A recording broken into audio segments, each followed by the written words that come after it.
Good morning all students. देखिए, आज Sunday का दिन है। आज हमारा जो टॉपिक है, न्यू टॉपिक आपका होगा। ये टॉपिक जो है, increasing and decreasing function. Increasing और डिक्रीजिंग फंक्शन, ये कुछ अलग से टॉपिक मिलेगी। जैसे कि आपको सबको पता होगा कि सबके जीवन में चढ़ाव उतार आते हैं। जीवन में इंक्रीजिंग और डिक्रीजिंग होती है। अब बात ये उठती है किस प्रकार से इंक्रीजिंग होती है, किस प्रकार से डिक्रीजिंग होती है। इंक्रीजिंग भी टू टाइप्स होते हैं और डिक्रीजिंग भी टू टाइप्स होते हैं। ठीक है। एक होता है इंक्रीजिंग, स्ट्रिक्टली इंक्रीजिंग, और एक होता है इंक्रीजिंग फंक्शन। ठीक है। तो अभी हमने बताया कि जीवन में जो चढ़ाव उतार आते हैं, तो एक लगातार चढ़ाव होते हैं, एक रुक रुक के चढ़ते हैं। ठीक है। और अगर एक घटाव होता है, मतलब जीवन में तमाम अवरोत्तर होता है, तो वो भी लगातार घटता है या रुक रुक करके घटता रहता है। तो इसी पे आपका मैथमेटिक्स का एक नया टॉपिक है, increasing and decreasing function. Increasing function, decreasing function है क्या, पहले थोड़ा सा इसके बारे में समझेंगे। Increasing and decreasing decreasing function, इसको हिंदी में कहते हैं वर्धमान एवं ह्रास फलन। वर्धमान एवं ह्रास फलन। वर्धमान मतलब बढ़ना, ह्रास मतलब घटना, है ना। वर्धमान मतलब बढ़ना, ह्रास मतलब घटना। ये वर्धमान या ह्रास फलन क्या है, किस तरह से वर्धमान फलन होता है, किस तरह से ह्रास फलन होता है, इसको हम ध्यान से समझेंगे। सबसे पहली बात यह है कि हम इंक्रीजिंग फंक्शन की बात करेंगे। वर्धमान फलन, वर्धमान फलन में दो वर्धमान फलन होते हैं। एक होता है स्ट्रिक्टली इंक्रीजिंग फंक्शन होता है, एक इंक्रीजिंग फंक्शन होता है। तो सबसे पहले हम इंक्रीजिंग की बात करेंगे, फिर स्ट्रिक्टली इंक्रीजिंग फंक्शन कहते हैं। इंक्रीजिंग फंक्शन, इंक्रीजिंग फंक्शन को हम कहते हैं वर्धमान फलन, और strictly increasing function, strictly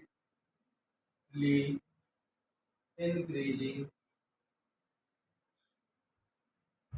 function, इसको हम कहते हैं निरंतर वर्धमान फलन। एक वर्धमान फलन हो गया, एक निरंतर वर्धमान फलन। वर्धमान फलन किसे कहते हैं, वे फंक्शन जो बढ़ते हों। अब ये बात नहीं उठती है कि निरंतर बढ़ते हों। निरंतर मतलब क्या होता है, कंटिन्यूअस, मतलब कहीं भी रुकावट ना आए, लगातार वो बढ़ते जाए। जैसे देखिए, घटना और बढ़ना जीवन की प्रकृति है। और कल एक कह सकते हैं कि हमारा प्रकृति, हमारा अगर हृदय भी चल रहा है तो भी घटने और बढ़ने से ही चल रहा है। ठीक है। तो पहले हम बात कर लेंगे इंक्रीजिंग फंक्शन के, ग्राफ से समझाएंगे अच्छे से। पहले ये देखिए, एक्स एक्सिस है, ये वाई एक्सिस है, एक्स डैश है, वाई डैश है। और यहाँ पे भैया ये भी एक्स एक्सिस है, वाई एक्सिस है, एक्स डैश है और वाई डैश है। ठीक है। बढ़ना, इंक्रीजिंग फंक्शन, इसको हम कहेंगे इंक्रीजिंग फंक्शन। कैसे कि जैसे आपको घटना, ये इस प्रकार का फंक्शन, मतलब बढ़ तो रहा है लेकिन धीरे धीरे बढ़ रहा है। इस प्रकार का जो फंक्शन होता है, बढ़ तो रहा लेकिन धीरे धीरे बढ़ रहा। लेकिन एक फंक्शन ऐसे होता है, ये जो होता है, इसको हम कहते हैं कंटिन्यूअस इंक्रीजिंग फंक्शन। इसी को हम स्ट्रिक्टली इंक्रीजिंग फंक्शन कहते हैं। इसको क्या कहते हैं, increasing function. Increasing function, increasing function, इसको strictly strictly increasing function, increasing function, मतलब इसको हम निरंतर वर्धमान फलन कहेंगे, इसको हम वर्धमान फलन कहेंगे, वर्धमान फलन। इसको हम क्या कहेंगे? निरंतर, निरंतर वर्धमान फलन। इसको हम निरंतर वर्धमान फलन कहेंगे। अब देखिए पहचानेंगे कि क्या फंक्शन कौन सा निरंतर है, कौन सा फलन है, मतलब कि वर्धमान है, कौन निरंतर वर्धमान फलन है, केवल वर्धमान ही फलन है। तो इसके लिए भी ये देखिए, मान लिया let f y equal to f x कोई फंक्शन है जो फंक्शन ए कामा बी में बिलोंग करता है, ए कामा बी फंक्शन में बिलोंग करता है, और हमने मान लिया x1 कामा y1, x1 कामा x2 कोई दो ऐसे एलिमेंट हैं जो ए और बी के रेंज बिलोंग करता है, ए और बी के रेंज में बिलोंग करता है। अब ए क्या है, बी का है। देखिए किसी भी फंक्शन के लिए, कोई भी फंक्शन हो, सबका एक निश्चित लिमिट होता है, एक निश्चित लिमिट होता है, इसका एक दायरा होता है। किसी भी फंक्शन का एक निश्चित लिमिट के अंदर वो बिलोंग करेगा, उसके पहले वो फ्लॉप हो जाएगा, उसके बाद भी वो फ्लॉप हो जाएगा। तो ए और बी जो है, ए और बी इस फंक्शन के लिमिटेशन है, उसी के बीच ये काम कर रहा है हमारा x1 और y1। ठीक है, x1 और y1 जो है ए और बी के बीच का कोई हमने वैल्यू ले लिया है। अब हम क्या करेंगे, इसी में हम मान लेते हैं, हमने कुछ इस तरह से माना है कि x1 और y1 है, जो x1 और y1 जो है, x1 अगर ग्रेटर देन है, x1 ग्रेटर देन x2 है, ध्यान से लिखा है ना, x1 ग्रेटर देन x2 है। अगर x1 x2 के बराबर है, x1 x2 से बड़ा है, तो उस फंक्शन में ले जाने के बाद, फंक्शन में ले जाने के बाद function f(x1) greater than f(x2) अगर ये चीज फॉलो हो गया या इक्वल हो गया, फॉलो हुआ या इक्वल हुआ, तो कहेंगे so given function is increasing function, increasing function. अतः दिया गया फलन वर्धमान फलन है। बस एक छोटा सा कंडीशन है कि अगर कोई दो वैल्यू जो रेंज है, उस रेंज में हमने ले लिया, उन दोनों वैल्यू में से जो वैल्यू बड़ा हो वो रखें, जो छोटा हो वो रखें। फंक्शन का मान भी अगर बड़ा वैल्यू है तो बड़ा आंसर आना चाहिए, छोटा वैल्यू है छोटा आंसर चाहिए, लगभग इक्वल आना चाहिए। तो उस कंडीशन में आपका होगा इंक्रीजिंग फंक्शन, जिसे हम वर्धमान फलन कहते हैं। इसका एक कंडीशन और भी चेक करने का है, f dash x greater or equal 0, ये भी आपको पता करने का तरीका है, इसको भी लगा सकते हैं। ठीक है, ये था हमारा इंक्रीजिंग फंक्शन का। अब आते हैं strictly increasing function. Strictly increasing function में क्या होता है, ये निरंतर वर्धमान, लगातार बढ़ रहा है। इसके लिए उसके लिए भी यही कंडीशन है, लिख लेंगे लेट, अब इसको हम तो इरेज कर लेते हैं, लिखेंगे लेट और let y equal to f x. कुछ इस तरह से है कि इसमें भी x1 और x2 कुछ एलिमेंट है जो बिलोंग करेगा ए और बी के, ए और बी में ये बिलोंग करेगा। तो इसके लिए भी क्या कहें, अगर x1 ग्रेटर देन x2 है तो f(x1) भी ग्रेटर होगा f(x2) से। So given function is strictly increasing function, strictly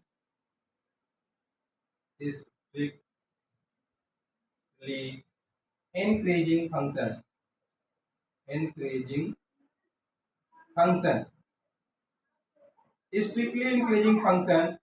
आप ये कह सकते होंगे कि सर ये दोनों लगभग एक ही जैसे दिख रहा, नहीं, थोड़ा सा डिफरेंस है। यहाँ देखिए क्या है, लेस आर इक्वल है, और यहाँ पे केवल ग्रेटर और इक्वल है, यहाँ ग्रेटर और इक्वल था, यहाँ पे ग्रेटर है। ठीक है, इसमें जो होगा एफ डैश एक्स की जो वैल्यू होगी वो ग्रेटर होगी। ठीक है भैया, आपको समझ में आ गया होगा कि इस इंक्रीजिंग फंक्शन क्या है, इन स्ट्रिक्टली इंक्रीजिंग फंक्शन क्या है। Increasing function, strictly increasing function आपको अच्छे से तैयार हो गया। अब इसके बाद बात करेंगे कि डिक्रीजिंग फंक्शन और स्ट्रिक्टली डिक्रीजिंग फंक्शन। अब आपको ये बताना है कि कमेंट सेक्शन में जरूर कमेंट करके डालिए कि आपके जो प्रोग्रेस है, आपकी जो एजुकेशन का जो प्रोग्रेस है, स्ट्रिक्टली इंक्रीजिंग फंक्शन होना चाहिए कि इंक्रीजिंग फंक्शन होना चाहिए। स्ट्रिक्टली इंक्रीजिंग फंक्शन होना चाहिए कि इंक्रीजिंग फंक्शन होना चाहिए। तो आपका कमेंट में होना चाहिए मोस्टली कि इंक्रीजिंग फंक्शन होना चाहिए। इंक्रीजिंग नहीं, सॉरी, स्ट्रिक्टली लिखेंगे। इंक्रीजिंग तो ये है, इंक्रीजिंग मतलब ये है कुछ समय तक आपने पढ़ाई तेज की, फिर स्लो हो गए, फिर थोड़ा सा तेज किया, फिर स्लो हो गए, फिर एग्जाम आया तो तेज पढ़ने लगे। इस तरह से पढ़िए, लगातार पढ़िए, निरंतर पढ़ते रहिए, उसमें आपकी सफलता है। रुक रुक के खरगोश की चाल चलने से सफलता नहीं मिलती है, सफलता कछुए के चाल से ही मिल जाती है, लेकिन वो निरंतर होता है। ठीक है, आते हैं अब डिक्रीजिंग फंक्शन। कौन सा फंक्शन? अब डिक्रीजिंग फंक्शन, जिसे हम कहते हैं ह्रास फलन, ह्रास फलन या ह्रास फंक्शन, इसको हम कहेंगे डिक्रीजिंग फंक्शन, डिक्रीजिंग फंक्शन। अब स्ट्रिक्टली डिक्रीजिंग फंक्शन इसमें भी है, स्ट्रिक्टली डिक्रीजिंग फंक्शन। अब देखिए इस डिक्रीजिंग फंक्शन क्या है और स्ट्रिक्टली डिक्रीजिंग फंक्शन क्या है, इसमें भी भैया डिफरेंस है। ग्राफ से ही समझेंगे। देखिए डिक्रीजिंग फंक्शन में भी हो क्या है, रुक रुक के घटना, जैसे ये है, ऐसे हुआ, फिर घट रहा, फिर है, ऐसे घट रहा, तो ये आपका डिक्रीजिंग फंक्शन हो रहा है।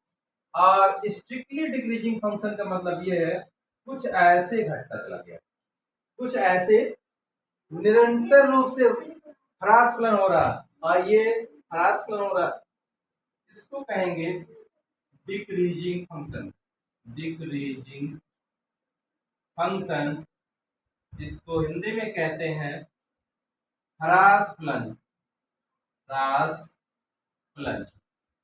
ठीक है, और इसको हम क्या कहेंगे, निरंतर ह्रास फलन, निरंतर ह्रास, निरंतर ह्रास, ह्रास फलन।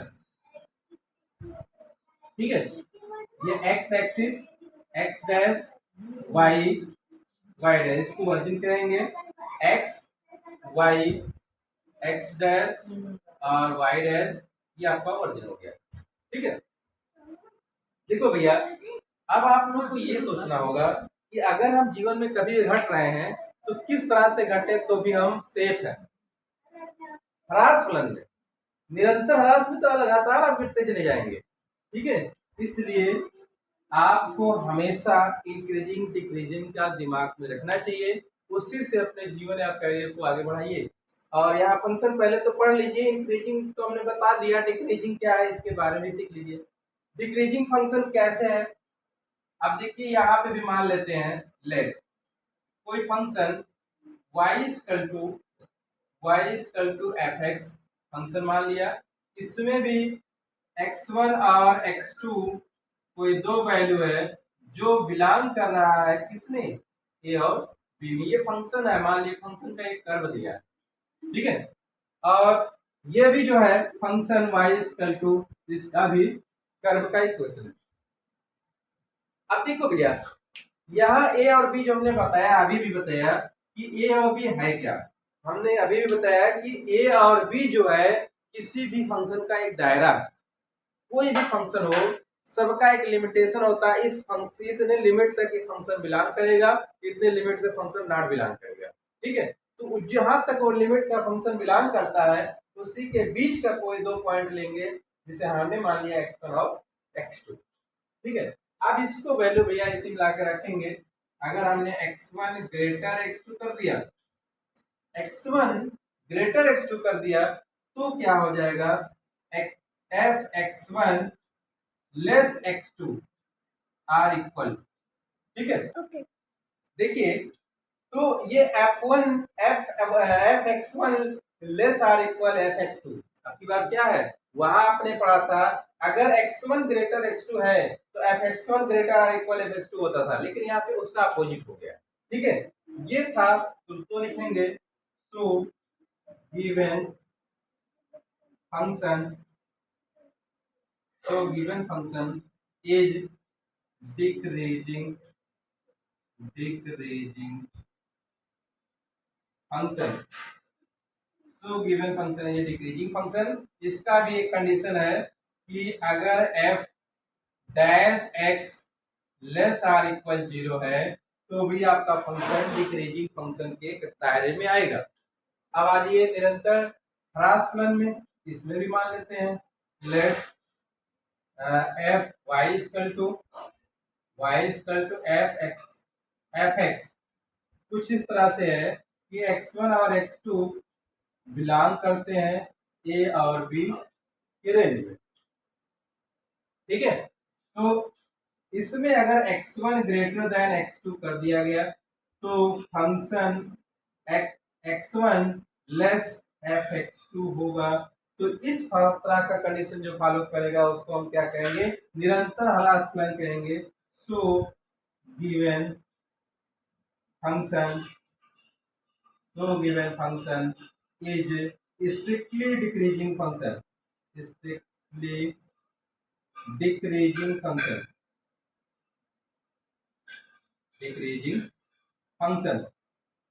ठीक है, इसमें भी एक कंडीशन है वो हम यहाँ लिख देते हैं एफ डैश एक्स लेस 0। अगर इस तरह का भी कंडीशन फॉलो हुआ तो भी आपका होगा स्ट्रिक्टली डिक्रीजिंग फंक्शन। समझ में आ गया, increasing function, decreasing function, strictly increasing function, strictly decreasing function. अब एक प्रकार का फंक्शन और आपको बताएंगे, मोनोटोनिक इंक्रीजिंग फंक्शन या मोनोटोनिक फंक्शन। ठीक है, मोनोटोनिक फंक्शन, इसको देखिए,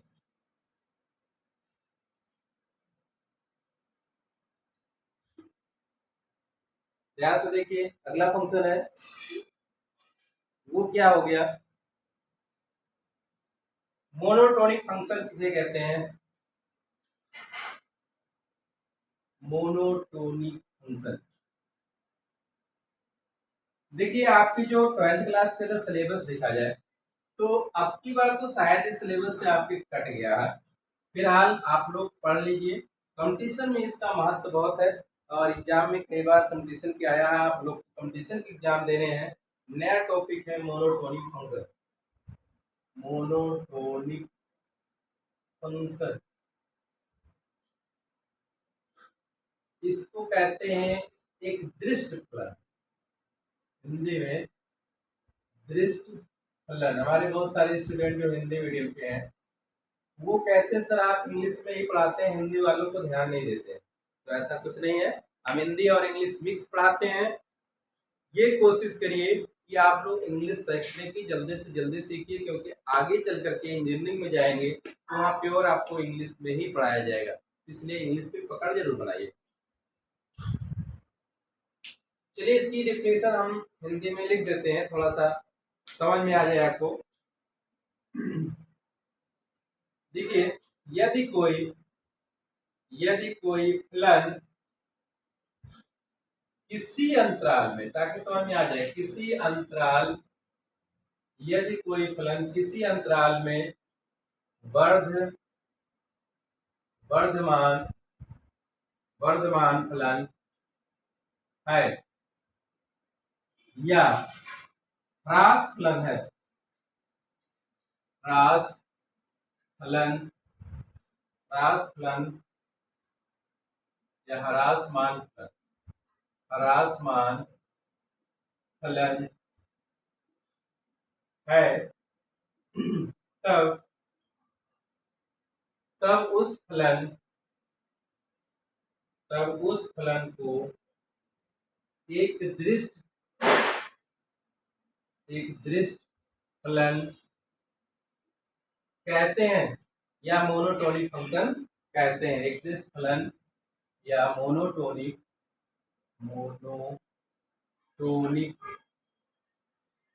फंक्शन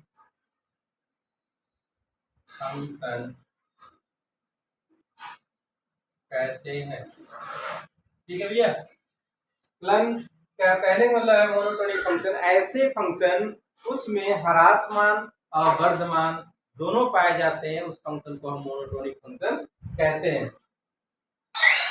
तो आप देखिए इसका कंडीशन, यदि f dash x greater 0, f dash x greater 0 for every x belong to a comma b, तब fx अंतराल मतलब class interval a comma b में वर्धमान होगा, तो पहले से पता है आपको। और यदि f डैश x का मान less 0 for every s belong to a comma b, तब फलन fx अंतराल a कमा b में ह्रास फलन नहीं वर्धमान ह्रास फलन ह्रासमान होगा। ठीक है भैया, ये होगा ह्रासमान होगा।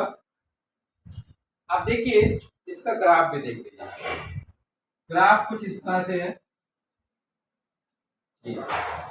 X axis y x dash y dash, ये इसको हम मोनोटोनिक फंक्शन कहते हैं। नाइदर मैक्सिमम सॉरी इसको नाइदर इंक्रीजिंग नॉट इंक्रीजिंग भी कहते हैं।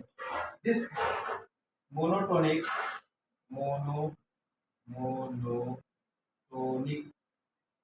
फंक्शन, ठीक है भैया, ये हो गया। अब क्वेश्चन आते हैं, एनसीईआरटी बुक एक्सरसाइज 6.2 का क्वेश्चन नंबर फर्स्ट लेंगे, उसी में क्वेश्चन को समझेंगे कैसे इसको लगाया जाता है। ध्यान से देखिएगा, आपको कॉन्सेप्ट क्लियर हो गया। इंक्रीजिंग फंक्शन किसे कहते हैं, डिक्रीजिंग फंक्शन किसे कहते हैं, स्ट्रिक्टली इंक्रीजिंग फंक्शन किसे कहते हैं, स्ट्रिक्टली डिक्रीजिंग फंक्शन किसे कहते हैं, मोनोटोनिक फंक्शन किसे कहते हैं। ठीक है, आइए क्वेश्चन लिखते हैं। क्वेश्चन है, question number first, so that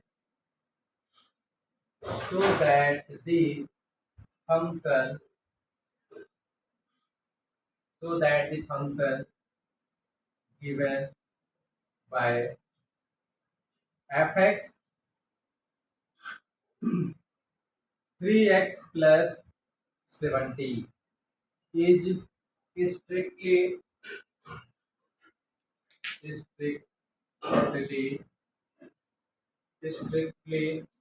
increasing on r मतलब रियल नंबर। ठीक है भैया, ये आपको दे रखा है, कह रहा है इसको सो दैट दिखाइए कि जो फंक्शन दो दिया है ये स्ट्रिक्टली इंक्रीजिंग फंक्शन है, कोई रियल नंबर रखने पर कैसे है उसको शो करिए। आइए सॉल्व करते हैं। सोल्यूशन में देखो भैया, fx equal to 3x plus 70 ये हमने ले लिया। अब इसी में कोई भी दो वैल्यू रखते हैं, कुछ इस तरह से रखते हैं कि जो है ग्रेटर देन वो वैल्यू जो आपका रियल नंबर होगा। अब जैसे हमने ले लिया 3 ग्रेटर देन 2, 3 ग्रेटर देन 2, तो अब इसका जो हम कैसे इसको सॉल्व करते हैं, आप देखिए।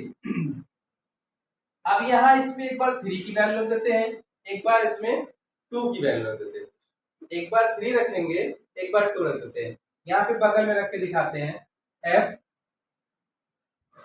F3 रखेंगे तो 3 × 3 +17, तो 3 3 जा 9 +17 कितना हो जाएगा 26। हाँ 26 हो जाएगा, 9 7 16 26 हो गया।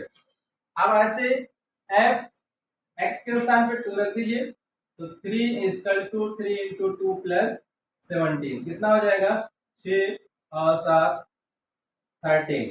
ठीक है भैया। तो अब ये बताइए F3 बड़ा है कि F2 बड़ा है।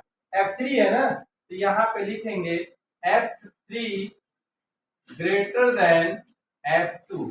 कंडीशन फॉलो हुआ, ध्यान से देखिएगा। आपने जो माना था 3 2 से बड़ा माना था, तो 3 को फंक्शन में रखा तो 3 भी, और 3 वाला फंक्शन 2 वाले फंक्शन से ग्रेटर हुआ। जब इस तरह का कंडीशन आपको मिलेगा तो आप समझ जाइए स्ट्रिक्टली इंक्रीजिंग फंक्शन लिखेंगे। So given function is strictly increasing function, increasing function. ठीक है भैया। अतः ये दिया गया फलन निरंतर वर्धमान फलन है। अब आ जाते हैं क्वेश्चन नंबर 2 पे। क्वेश्चन नंबर 2 देखिए भैया, ये भी कुछ इसी तरह से है।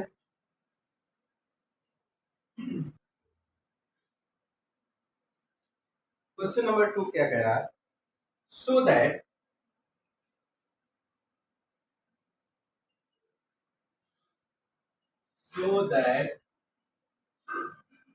the function given by fx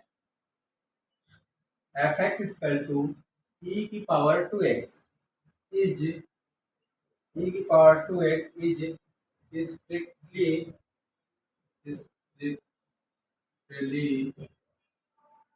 increasing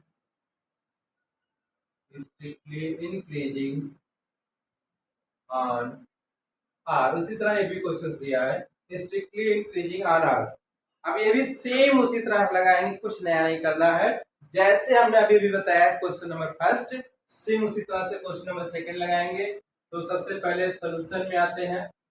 solution में f(x) जो दे रखा है वो लिख देंगे e⁻²x। अब इसी में आप लेट कर लीजिए कि 3 > 2, कुछ भी ले सकते हैं, कोई जरूरी नहीं 3 2 ले लिए, 5 6 ले लिए, 7 8 ले लीजिए, रियल नंबर होना चाहिए। तो अब 3 > 2 ले लिया गया तो इसमें जो है F3 कर दिए भैया, तो e⁻² × 3 तो क्या होगा e⁻6 हो गया। F2 ले लीजिए e⁻² × 2, ये हो जाएगा e⁻4 हो गया। तो क्या हो रहा है F3 ग्रेटर हो रहा है F2 से, तो लिखेंगे तो सो देन, या तो लिखिए तो F3 > F2। So given function is कौन सा फंक्शन हुआ, strictly increasing function, strictly increasing function. अतः दिया गया फलन निरंतर वर्धमान फलन है। अब आइए कुछ दूसरी तरह से एग्जांपल्स लेते हैं। एग्जांपल्स क्या, क्वेश्चंस लेते हैं। ये क्वेश्चन नंबर 3 होगा। क्वेश्चन नंबर 3 क्या कह रहा है उसको भी ध्यान से देखिए। कुछ ऐसे फंक्शन होते हैं जिसमें वर्धमान फलन हो जाते हैं, ह्रासमान भी होते हैं। क्वेश्चन कुछ इस तरह से, क्वेश्चन नंबर 3 है, so that the function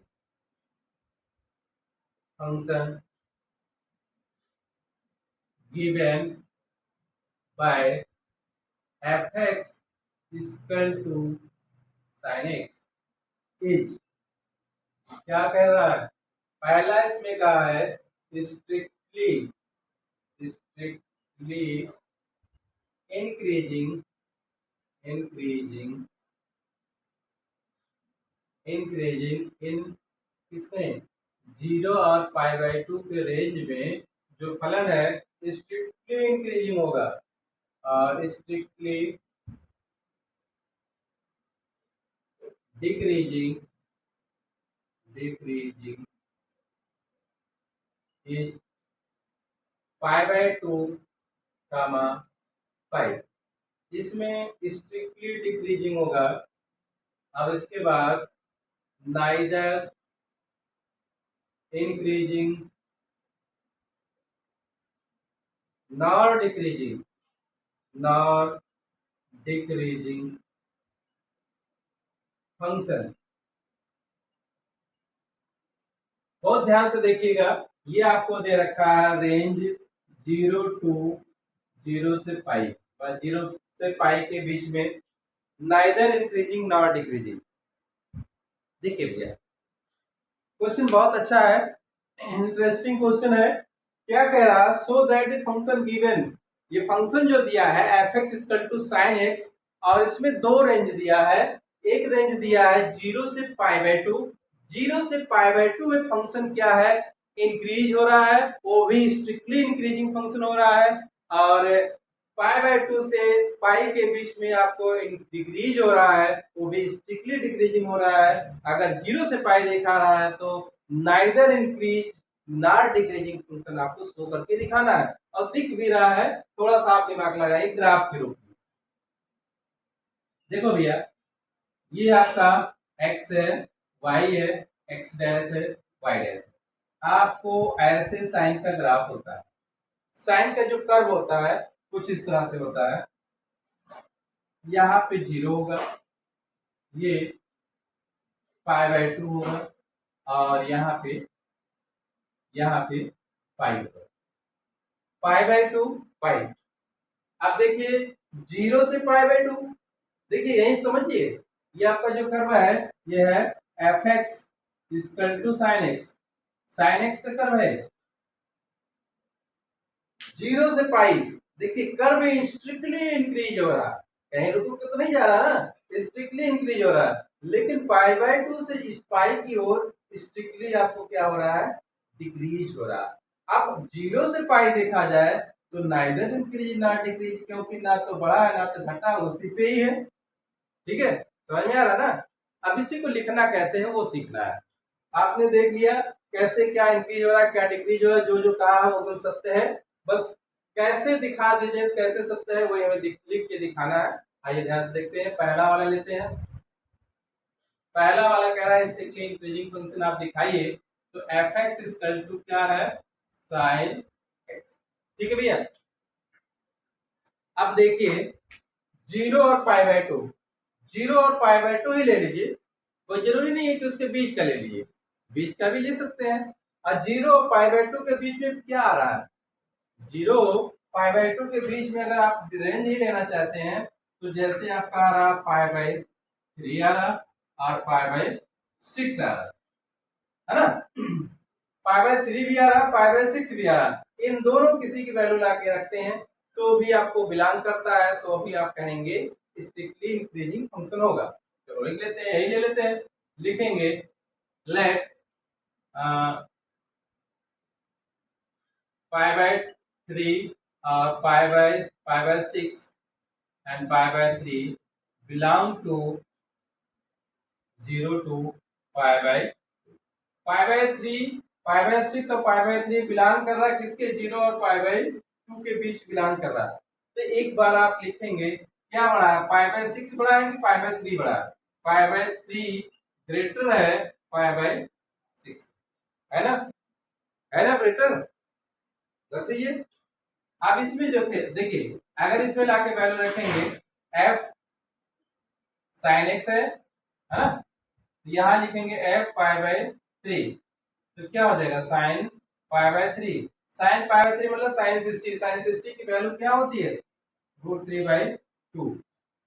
और f π/6 ये क्या हो जाएगा sin π/6, sin π/6 वैल्यू होती है 1/2। अब ये बताइए √3/2 बड़ा है कि 1/2 बड़ा है, √3/2 बड़ा है ना, क्योंकि ऊपर वैल्यू ज्यादा नीचे वैल्यू नीचे तो दोनों में कॉमन है, अब ऐसे देख लीजिए, ये एलसीएम अगर सेम है तो √3 ग्रेटर देन होगा 1, है ना? क्यों? क्योंकि √3 की वैल्यू 1.732 और 1 का 1 ही होगा। तो यहाँ लिखेंगे सो सो देन तो f pi by 3 greater equal greater f pi by 6।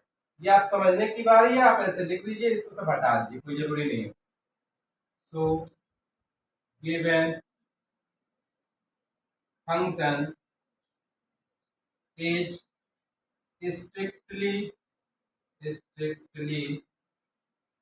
increasing function, अतः दिया गया फलन इस रेंज में, किस रेंज में? 0 से π/2 में फलन कौन सा फलन है? निरंतर वर्धमान फलन है। अब आइए दूसरा देखते हैं। दूसरा है, अब ये है f(x), इसको आप b कर लीजिए, f(x) = sin x, और इसमें आपको रेंज दे दिया π/2 से π। 90 से अधिक पाई के बीच में कोई भी दो वैल्यू ले लीजिए। 90 से अधिक पाई के बीच में आपको 120 भी मिलता है, और 120 भी मिलेगा, और क्या मिलेगा? 130 भी मिलेगा। चलो 120 और 130 भी बात करेंगे। साइन, तो ये आपका हो गया f(x) नहीं, ये तो है लेट, इसके बीच में आपका देखिए 90 और 180 के बीच में क्या क्या आ रहा है आपका? 120 भी आ रहा है और 150 आ रहा है। 120 को अगर रेडियन में कन्वर्ट करेंगे तो 1/80, 0 से 0 काट दीजिए, 6 3 18, 6 3 12, क्या हो गया? 2π/3 आ गया। और 150 को रेडियन में कन्वर्ट करिए, ये हो गया π/180, 0 से 0 कटेगा, ये हो जाएगा 6 3 जा 5 3 जा, है ना? 5 3 जा, ये हो जाएगा 5π/6। ठीक है, ये आपका हो गया, ये 150 की वैल्यू हो गई, ये 120 की वैल्यू हो गई। अब ये बताइए 5π/6 ग्रेटर है 2π/6 से, कौन बड़ा है? ये बड़ा है ना, 3। ये बड़ा है, कैसे पता चला बड़ा है? क्योंकि अगर इसमें 2 से मल्टीप्लाई कर देते हैं, एलसीएम दोनों का सेम हो जाएगा, है ना? तभी ये 4 बचेगा, 5 बचेगा, ग्रेटर तो यही है। तो इसकी और इसकी वैल्यू अगर यहाँ हम लिख देते हैं, चलिए यहाँ पे लिखेंगे कि 5 लेट 5π/6 कामा, नहीं पहले लिखेंगे 2π/6 3 कामा 5π/6 बिलोंग टू π/2 टू π। ये जो वैल्यू है इसके बीच बिलोंग करता है। तो अब यहाँ लिखेंगे कि 5π/6 ग्रेटर देन 2π/3, 5π/6 ग्रेटर देन 2π/3। तो अब ये वैल्यू ला के यहाँ चेक कर लीजिए पहले, f(x) मतलब f(2π/3) लिखेंगे sin 2π/3। sin 2π/3 को क्या कहते हैं? sin 180, 180 sin 2π/3 मतलब 120 है, तो 120 को लिखेंगे sin 180 माइनस 60, 180 माइनस 60, 180 माइनस 60 कितना हो जाएगा? 180 माइनस 60 साइन 60, साइन 60 की वैल्यू आ जाएगी, कितना आएगा? √3/2। ये हो गया ना। अब ऐसे f कितना है? 5π/6 लिख दीजिए, ये हो जाएगा sign 5π/6।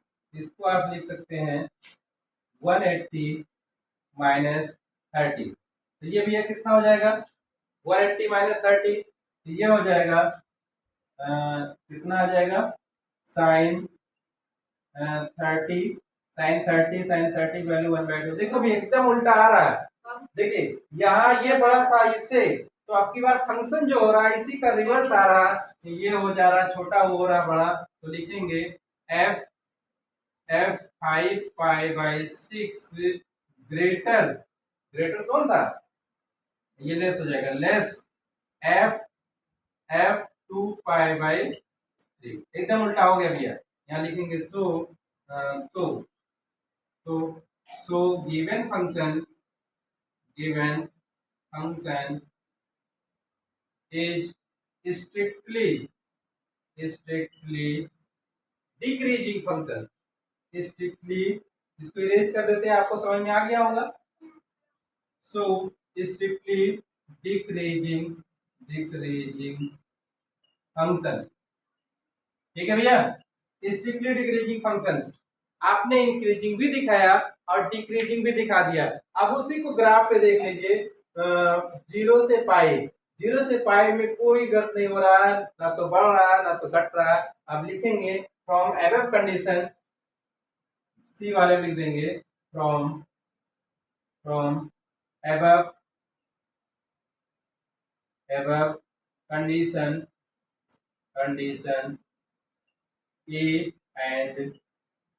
A and B, so given function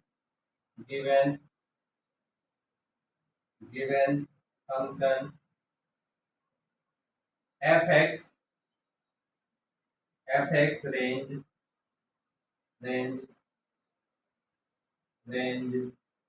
0 to pi between neither increasing nor decreasing function, neither increasing and nor decreasing function, ठीक है भैया, डिक्रीजिंग फंक्शन, कहने का मतलब यह है कि ए और बी जो कंडीशन हमने निकाला, आपको साफ दिख रहा है कि तीसरा जो कंडीशन है, इस रेंज में, इस अंतराल में 0 से पाई के बीच में ना तो फलन वर्धमान फलन है ना तो फलन ह्रासमान फलन है, ठीक है। तो ये हमारा था क्वेश्चन नंबर 3। एक क्वेश्चन और लेते हैं, वो होगा क्वेश्चन नंबर 4। क्वेश्चन नंबर 4 है, वो ध्यान से देखिए क्या है।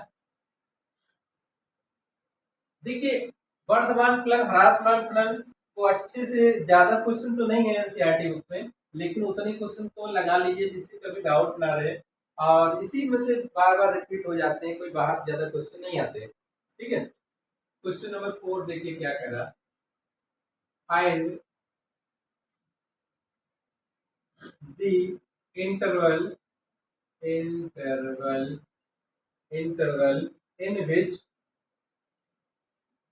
in which the function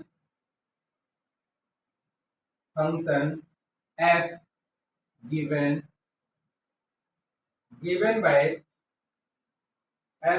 by fx is equal to 2x² minus 3x, है ना। इसमें पहला पूछा भैया स्ट्रिक्टली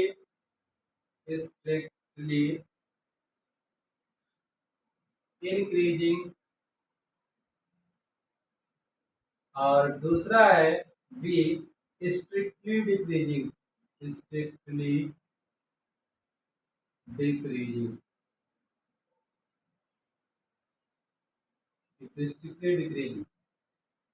देखिए कैसे पता कर रहे हैं स्ट्रिक्टली इंक्रीजिंग है स्ट्रिक्टली डिक्रीजिंग है, ध्यान से समझिएगा। आपको जो एफ एक्स सोल्यूशन में आते हैं, यहाँ पे solution f x equal to 2x² minus 3x है, ठीक है भैया। F x equal to 2x² minus 3x है। अब यहाँ पे देखिए पॉइंट नहीं दिया है, अब तक ये क्वेश्चन में रेंज दिया था, इसमें रेंज पता करना, ये दे दिया है। वहां पे आप रेंज दिया था, खाली बताना था स्ट्रिक्टली इंक्रीजिंग है कि स्ट्रिक्टली डिक्रीजिंग है। अब आपको यहाँ ये बताना है कि किस रेंज में स्ट्रिक्टली इंक्रीजिंग है और किस रेंज में स्ट्रिक्टली डिक्रीजिंग है। इसके लिए सिर्फ सिंपल सा क्या है, इसको इक्वेशन फर्स्ट मान लीजिए। देखिए from equation first differentiate with respect to x, ये हो गया भैया f dash x equal to हो जाएगा 4x माइनस 3, 4x माइनस 3। अगर ये स्ट्रिक्टली इंक्रीजिंग फंक्शन है, स्ट्रिक्टली इंक्रीजिंग फंक्शन है, तो F dash x greater than 0, तो भैया 4x-3 ग्रेटर 0, x ग्रेटर, ये हो जाएगा 3 को उधर ले जाएंगे, 4 को डिवाइड कर देंगे, तो x की वैल्यू 3/4 से ग्रेटर हो रहा है। आइए नंबर सिस्टम पे देखते हैं, नंबर सिस्टम क्या कहता है। नंबर सिस्टम देखिए, अगर यहाँ कहीं 0 है तो ये 0 है, इधर जो है प्लस इनफाइनाइट होगा और इधर जो है माइनस अनंत। देखिए, बढ़ने की सीमा अनंत है तो घटने की सीमा भी अनंत है, बस फर्क क्या है, वो प्लस अनंत है, ये माइनस अनंत है।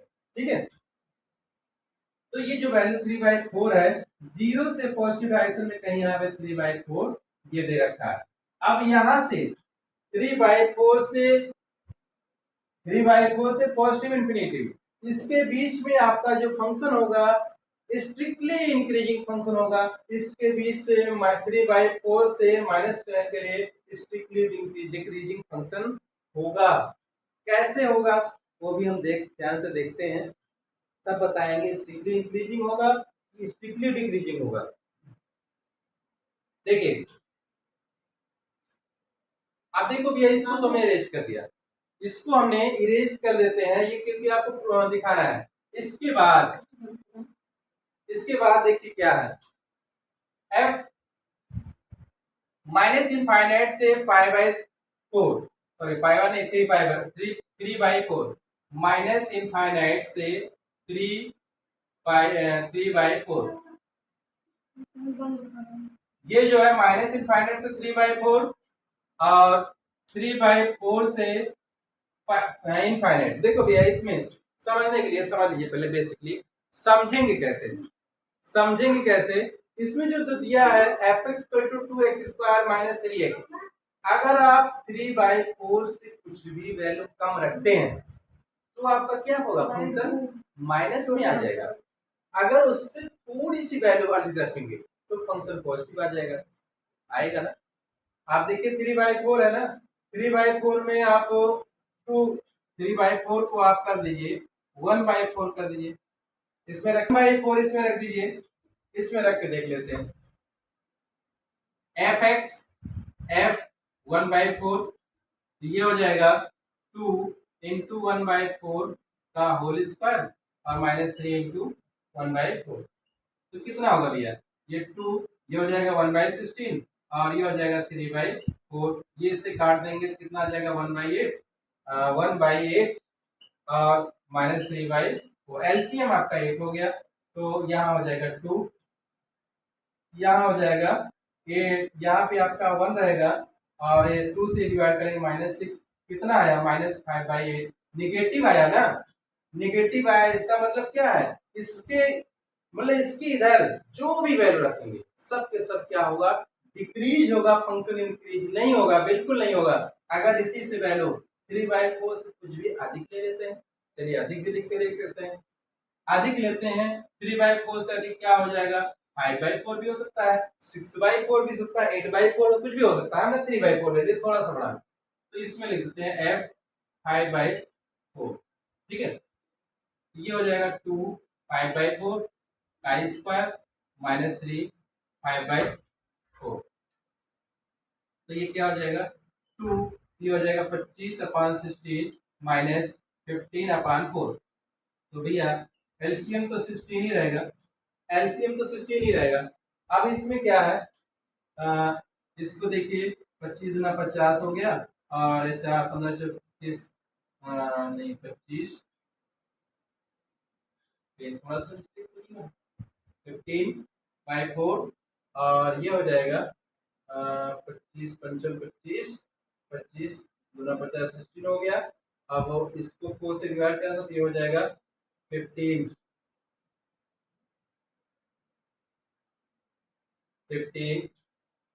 एक थोड़ा सा मिस्टेक हो रहा है, 2x² - 3x 5/4, तो 15 4 और 30 50 16, ठीक है, तो वही आ रहा है, कहीं मिस्टेक थोड़ा सा हो रहा है, कहने का मतलब ये है, अब आप दूसरी कोई वैल्यू रख दीजिए, तो वो भी आपका ग्रेटर ही आएगा। ठीक है, इसका मतलब ये है कि आप इतना समझिए, ये सब डिटेल निकालने की कोई जरूरत नहीं है। आप यहाँ लिखिए so so minus infinite to 3/4 is strictly strictly strictly decreasing function और 3/4 to infinite is strictly increasing function. ठीक है, ठीक है भैया, समझ में आ गया। तो इतने क्वेश्चन आप अच्छे से लगा लीजिए, कॉन्सेप्ट आपको पूरा इंक्रीजिंग डिक्रीजिंग है, कुछ क्वेश्चंस भी सॉल्व करा दिए।